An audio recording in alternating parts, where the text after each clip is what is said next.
xibaar yu wér te wóor ca tàng ba abonnez-vous pour ngeen di mën di jot suñuy vidéo.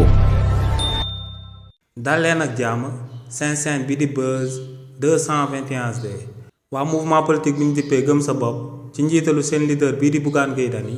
daal dinañuy fësal akub communiqué si bi nga xam ne dañoo ŋàññ bu baax premier ministre bii di Ousmane Sonko ba noppi daal di xamal sénégalais yi que ne namm nañ ko daal di porter plainte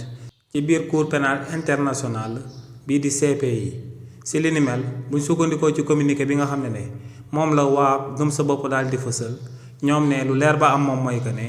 premier ministre bii di Ousmane Sonko dafa war sénégalais yi jëmale ko ci loi criminalisation homosexualité bi nga xam ne moom la diggoon ginnaaw ba mu daan nekk ci opposition bi ndax ñoom ne lu leer ba am moom mooy que ne projet de loi bi nga xam ne moom lañ daal di voté biir assemblée nationale dëppoowul ak projet de loi bi nga xam ne moom mooy projet de loi jëm ci homosexualité yi te ñoom ne si li ni mel dinañ daal di amal akub tournée daal di dem ci kilifa diine yi daal di wilipande kookee di Ousmane Sonko daal di leen di xamal que ne Ousmane Sonko kàddu yi mu yëkkati woon daal di wax que ne dina criminaliser góor jigéen ci réewu Sénégal que ne ci kàddu yooyee daal dina ciy dellu ginnaaw. waaye tamit ba tey waa gëm sa bopp si communiqué bu ñu daal di fësal ñoo ngi daal di xamal sénégalais yi que ne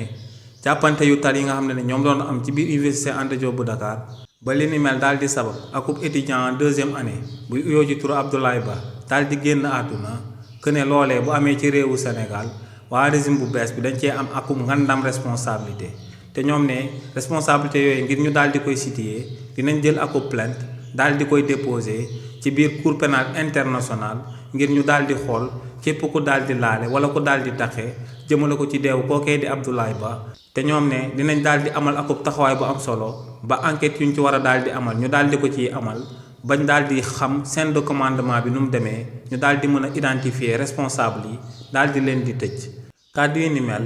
la waa mouvement gëm sa bopp bu Bougane Gueye Dany daal di fësal ci akub communiqué. xibaar yu wér te wóor ca tàng ba abonnez-vous pour ngeen di mën di jot suñuy vidéo.